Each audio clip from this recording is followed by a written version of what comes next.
All dear student, this is a Kalyug classes and आज हम आपके लिए लाए हैं क्लास 9th के बच्चों या स्टूडेंट्स के लिए चैप्टर नंबर 2 जो कि हमारा पॉलिनोमियल पे बेस है।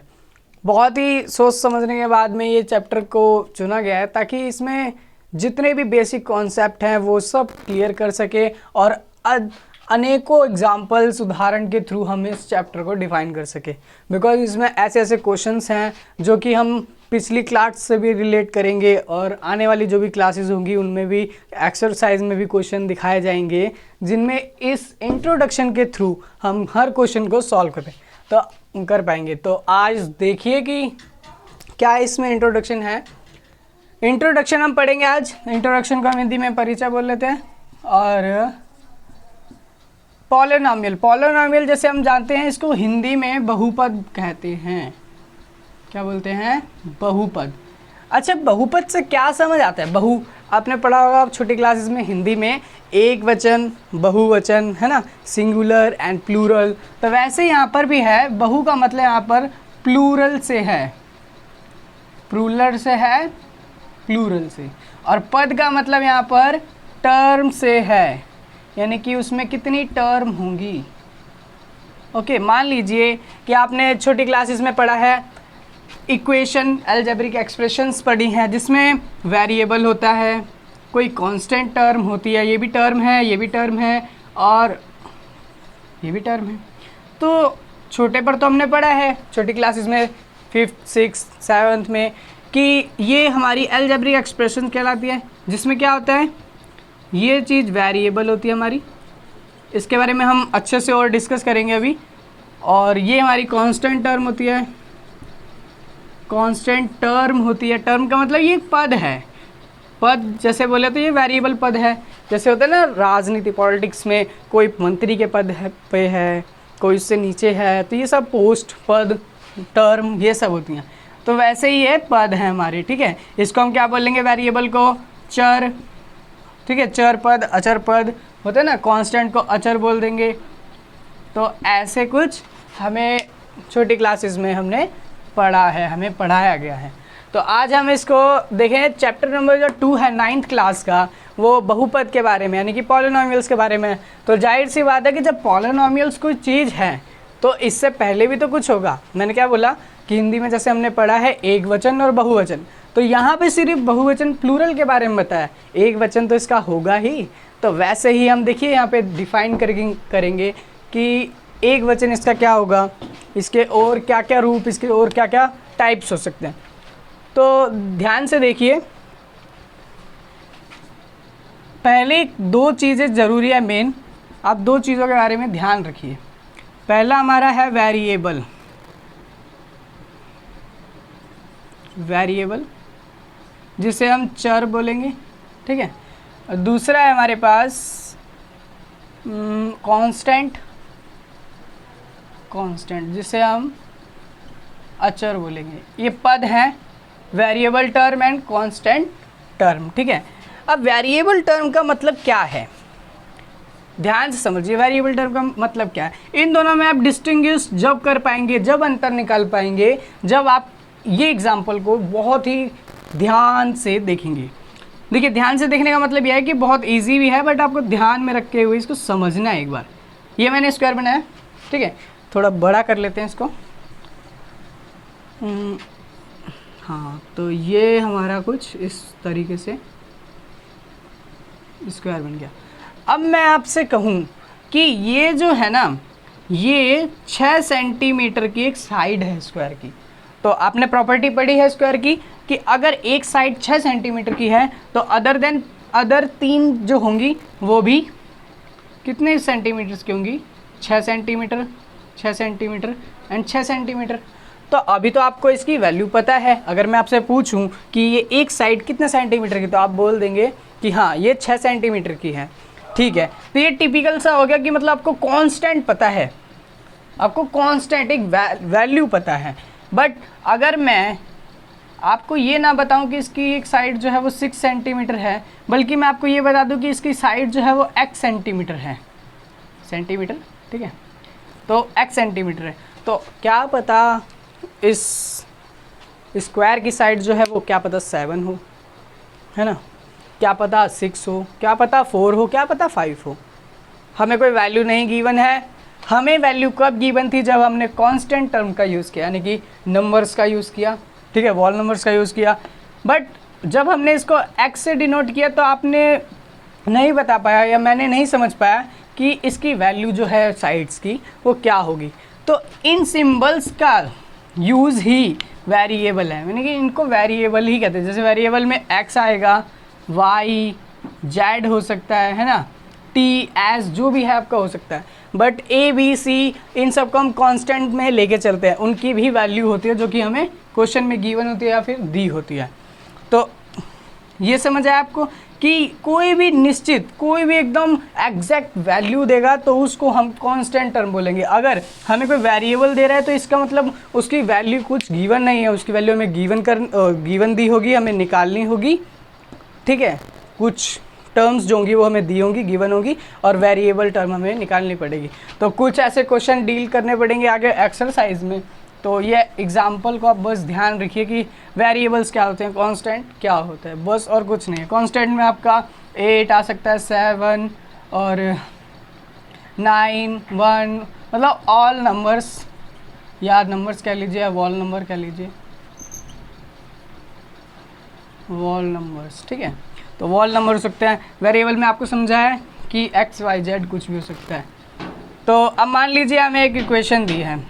इक्वेशन कैसे, मैंने देखो अभी आपको नहीं बताया कि बहुपद, जैसे मैंने कहा कि अभी मैं इसके बारे में और आपको बताऊंगा। बहुपद के भी प्रकार हैं। जैसे पहला प्रकार हमने पढ़ लिया मोनोमियल, मोनोमियल, ठीक है, मोनोमियल्स बोल लीजिए, अब मोनोमियल बोल लीजिए। सेकंड हो गया आपका बायनोमियल, बायनोमियल, ठीक है, बायनोमियल, एस ना लगाइए, यानी कि एस मत लगाइए। फिर थर्ड हमने पढ़ लिया ट्राइनोमियल, ट्राइनोमियल, एंड फोर्थ हम पढ़ेंगे पॉलीनोमियल।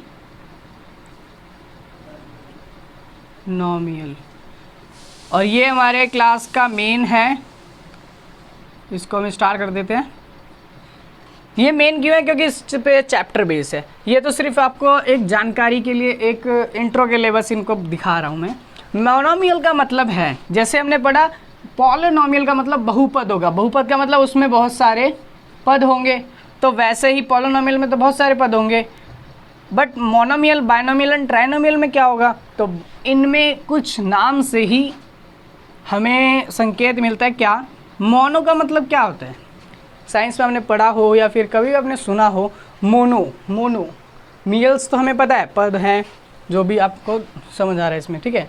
जैसे जो भी क्या मतलब पॉलिनोमियल, पॉली का मतलब बहु और पद नोमियल्स हो गया, तो वैसे ही मोनो का मतलब हमारा एक है, ठीक है, बाई का मतलब 2 है, और ट्राई का मतलब 3 है, जाहिर सी बात है 3, ट्राई 3।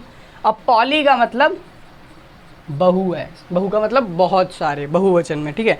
तो जब हम कोई भी एक अलजेब्रिक एक्सप्रेशन जैसे दिखा दे x + 2 = 0, तो इसमें मेरे को आप ये बताइए कि ये कितने पदों से बना है। 2 पद हैं इसमें, 1 और 2, यानी कि वेरिएबल और एक कांस्टेंट। तो इसमें कितने पद हो गए, 1 और 2। तो ये वाला जो हमारा सेकंड है ये किसको डिनोट कर रहा है, इसी को डिनोट कर रहा है ना, कि 1 पद और 2 पद। तो ये हो गया हमारा बायनोमियल। ऐसे ही अगर मैं यहाँ से 2 को हटा दूँ, यहाँ स्क्वायर लगा दूँ, या x = 0 भी रख दूँ, तो हमारे क्या हो जाएगा, ये मोनोमियल हो जाएगा, क्योंकि हमारे पास अब कौन सा, एक ही पद है। कौन सा पद, वेरिएबल, वेरिएबल है, तो इसीलिए क्या हो जाएगा ये मोनो, मोनो का मतलब एक, ठीक है। वैसे ही ट्राइनोमियल है, ट्राइनोमियल के लिए हम देखिए क्या करेंगे।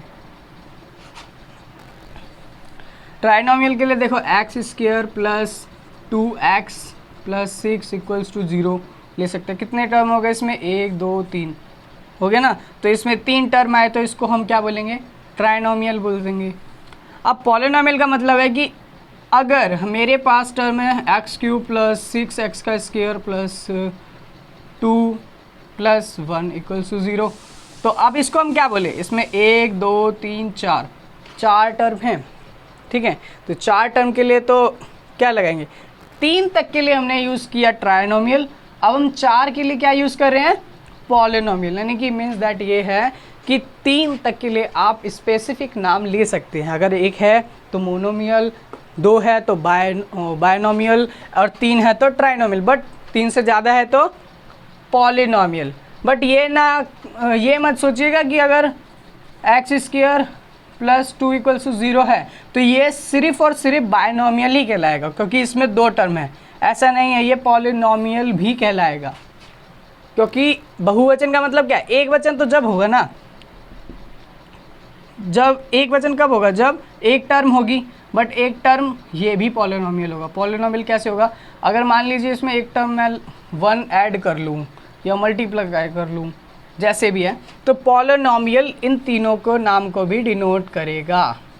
मतलब अगर मोनोमियल है तो वो पॉलिनोमियल ऑल्सो है, बायनोमियल ट्राइनोमियल है तो पॉलिनोमियल ऑल्सो है, बट 3 से ज़्यादा टर्म के 3 तक के लिए हम कोई भी स्पेसिफिक नाम रख सकते हैं, ठीक है। तो ये था तीनों का, जो भी पॉलिनोमियल तक का हमें इसमें पढ़ना था, ठीक है। तो आगे देखिए, वेरिएबल आपको समझ आया, कांस्टेंट आपको समझ आया, इसमें आइडेंटिटी होती है। आइडेंटिटी कहे तो जैसे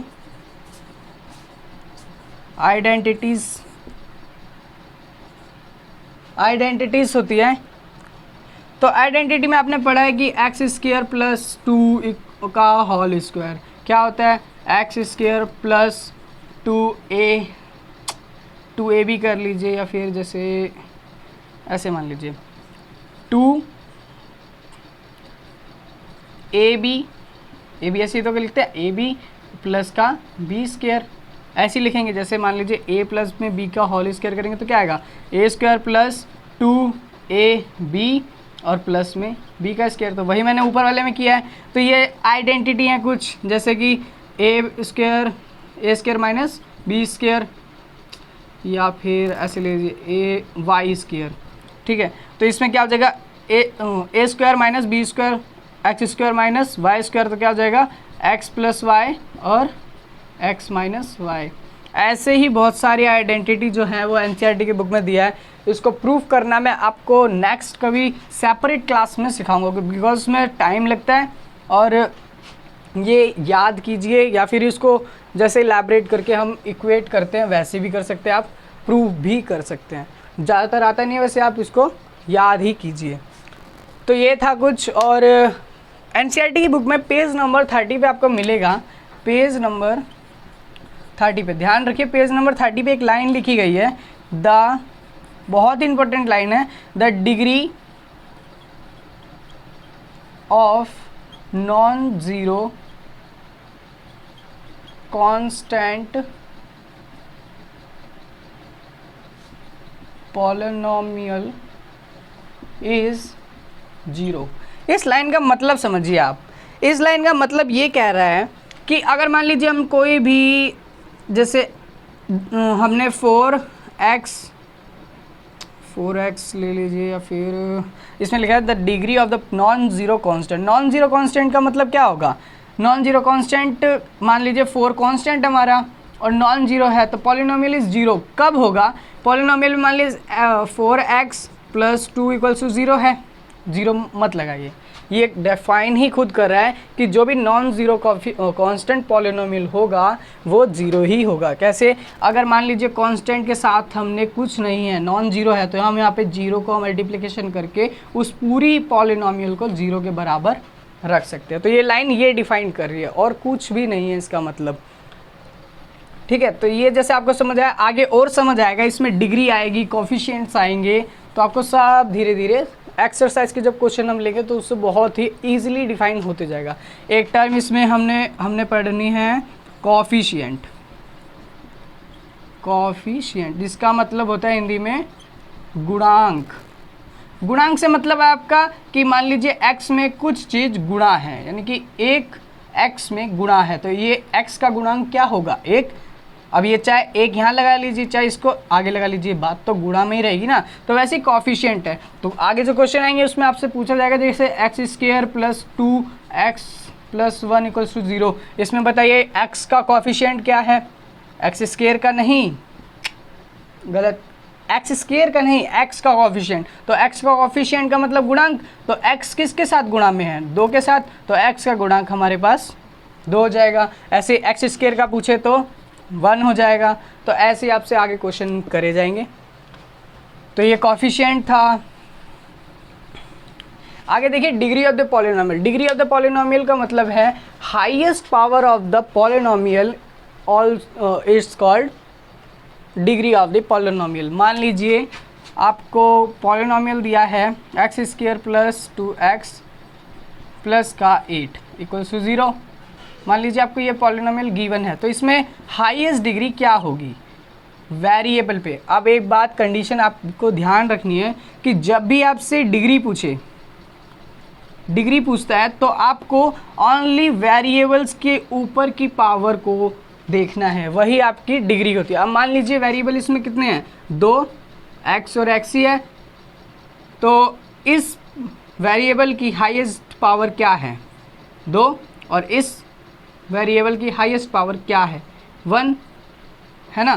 तो अब बताइए 2 बड़ा या 1, तो जाहिर सी बात है 2 बड़ा होगा, तो इसीलिए डिग्री ऑफ द पॉलिनोमियल हम 2 को मानेंगे। तो ये था डिग्री के बारे में, क्वेश्चंस ऐसे ही आएंगे आपके, ध्यान से बस आपको समझना है और कुछ भी नहीं है इस चैप्टर में। मतलब कि बेस ये है इसका कि अगर आप इसको थोड़ा बहुत भी सुनते हैं तो क्वेश्चंस जितने करेंगे आप उतना ही आपको और समझ आएगा, बिकॉज क्वेश्चन टाइप के क्वेश्चंस हैं और उसमें ये सारे रूल्स फॉलो होने वाले हैं। तो इतना ही था आज के हमारे इस इंट्रोडक्शन में। आगे जो भी क्वेश्चंस एक्सरसाइज के हैं वो हम डिस्कस करेंगे और नेक्स्ट पार्ट में इसको आपको प्रोवाइड कराएंगे। Thank you.